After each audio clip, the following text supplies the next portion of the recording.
Elhamdülillahi Rabbil alemin ve salatu ve selamu ala Resulihi Muhammed ve ala alihi ve ashabihi ecma'in. Bu dünyada yaşayanda türlü kişi türlü fikirde bular. Hem şol kızık, kayb ışıklarda kişi 40 yaşka жетip, annesi bilen yaşayı, әйтisi bilen yaşayı. Kimdedir işi bulmaska mümkün, kimdedir problema var mümkün, türlü hasretler bulurga mümkün. Hem şol vakıtta kişi özün уңышсыз итеп сизергә мөмкин. Уңышы юк тормышта, имештер. Бер вакытта шулай бер җегет утыра кайгырып, син ничек кайгырасың дигәч, менә миңа 45 яшь тулды. 45 яшь тулды. Фатирым да юк, машинам да юк. Менә нәрсә балага калдырам дигән сорау бирә бу. Кайгырып, мин уңышсыз ди тормышта.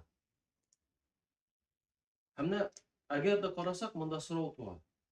Кем хакыйкый рәвештә уңышсыз бу дөньяда? Бит бу дөньяда бер хәл икенче хәлгә әйләнергә, борылырга мөмкин. Мәсәлән, бүген син факир, иртәгә бай булырга мөмкинсең. Бүген бай, иртәгә факир булырга мөмкинсең. Бүген синдә проблемалар бар, иртәгә проблемалар юк. Бүген синдә балаң бар, иртәгә булмаска мөмкин. Бүген син таба алмыйсың бер фикер, ничек бизнес торгызырга. Иртәгә килде дә Аллаһ та юллар ачып куйды. Бу дөньяда кеше яшәгәндә күбрәк үз уңышын бу дөнья белән бәйли, матди ягы белән. Машина, фатир, акча, мал, аяклар, куллар, зиһен, мәсәлән, акча һәм башка шундый бу дөнья бәйләнгән фазилатлар, бәйләнгән ниъмәтләр турында уйлый. Әгәр дә алар бар, уңышлы дигән сүз. Әгәр дә алар юк, уңышсыз дип әйтә үзен. Ләкин моның бөтенесен төзәтеп була Аллаһ субханаһу ва тааля ярдәме белән. Аның турында сөйләшкәнебез бар, ризык дигән нәрсә ул киң нәрсә. Менә нәрсә белән кеше яши, ул ризык дип атала. Ул хистә безнең, мәхәббәттә, аяклар, кулларда, безнең якыннарыбыз, балаларыбыз, хатыннарыбыз, әниятиләребез, бөтенесе ризык. Нәрсә белән кеше яши, шул ризык дип атала. Шуңа кемдәдер акчасы бар, балалары юк. Кемдәдер балалары бар, акчасы белән без проблема булырга мөмкин. Ләкин ризык дигәндә ул киң мәгънәдә килә.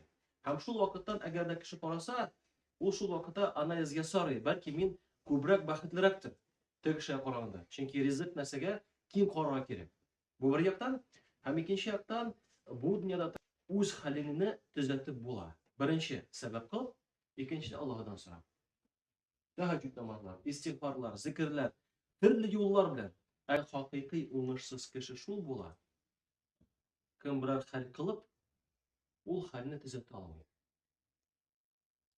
Бит әгәр дә син берәр җинаять кылдың, әлбәттә ул хәлне кире кайтарып булмый. Ләкин син Аллаһдан сорап гафу сорый аласың.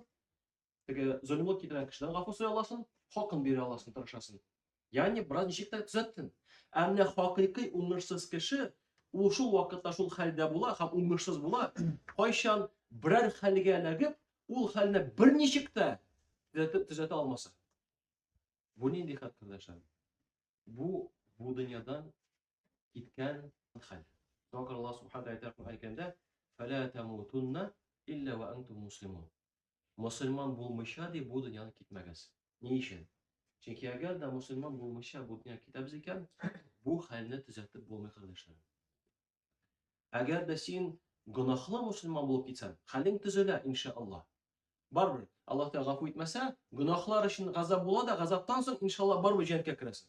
Әмма имансыз булып китсәң, мөселман булмыйча бу дөньяга китсәң, шул вакытта хәлең авыр булачак. Ни өчен? Чөнки җәһәннәм утында мәңге булачаксың.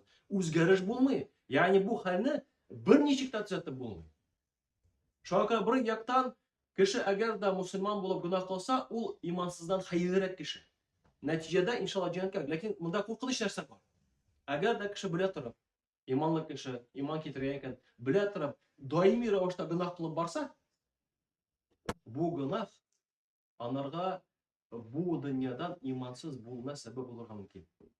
Сез беләсез ул вакыйганы, кайчан бер сахаба үлем алдыннан ла илаһа илляллаһ Мухаммад расул кәлимәсен әйтә алмыйдыр. Ни өчен? Чөнки әнисе риза булмаган иде монардан. Чөнки бу үз хатынын әнисеннән куйды зуррак. Һәм инде Пәйгамбер Мухаммад саллаллаһу алейһи ва саллям ризалыгын сорагач, риза диде дә, ләкин сахаба барбер әйтә алмады. Чөнки хакыйкый рәвештә йөрәгендә әнисендә ризалык булмады. Шул вакытта Пәйгамбер Мухаммад саллаллаһу алейһи ва саллям әйтә: "Ярый атса, без аны бу дөньяда җандырабыз, теге дөньяда җалмас өчен. Шул вакытта инде әни кешенең йөрәге эреп төшә. Һәм әнисе гафу итә. Шуннан соң ла илаһа илlalloh Мухаммад рәсул кәлимәсен әйтеп, бу дөньядан китә. Шуңа күрә гөнаһлар зур, әлбәттә, алардан ерак булырга кирәк. Ләкин кечкенәләр дә күбәя саен, кардәшләрем, менә шул үлем алдыннан ла илаһа илlalloh кәлимәсенә бер терәк булырга мөмкин. Шуңа күрә зур гөнаһлардан түгел, кечкенәләрдән дә ерак булырга кирәк. Шуңа күрә Аллаһ Тәгалә һәрберебезгә дә менә бу дөньядан иманлы булып китәргә насыйп итсә иде. Безнең балаларыбызга, безнең хатыннарыбызга, чөнки без әни-әтиләребезнең дә, балаларыбызның да, хатыннарыбызның да, бөтен кешеләрне дә Аллаһ ризалыгы өчен яратырга тиешбез. Аллаһ ризалыгы өчен ярату ул бу дөньяны түгел, иң беренче ахиратны теләү. Әйне аннан соң бу дөнья. Чөнки әгәр дә ахират белән кешедә проблема булмаса, әгәр дә Аллаһның ризалыгын табарга тырышса, ул әсәре бу дөньяда төшә. Бу дөньяда да кеше Алла белсә бәхетле булачак. Бу, кардәшләрем, Аллаһ куйган бу дөньяга канун. Бу канун шулай эшли. Аллаһ ризалыгын табасың, бу дөньяда бәхетле буласың, һәм ахиратта Аллаһ ризалыгын тапмыйсың, гөнаһ кыласың, ахиратта да бәхетсез буласың, һәм уңышсыз буласың, хакыйкый җанга.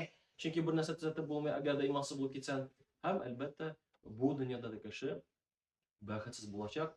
Ничек кенә аны шайтан гөнаһларын матур итеп күрсәтмәсен. Ул матур әйтә, ул аның вазифасы, ул адаштыру вазифасы. Аллаһ Тәгалә безгә куша, безнең вазифаны ниндине?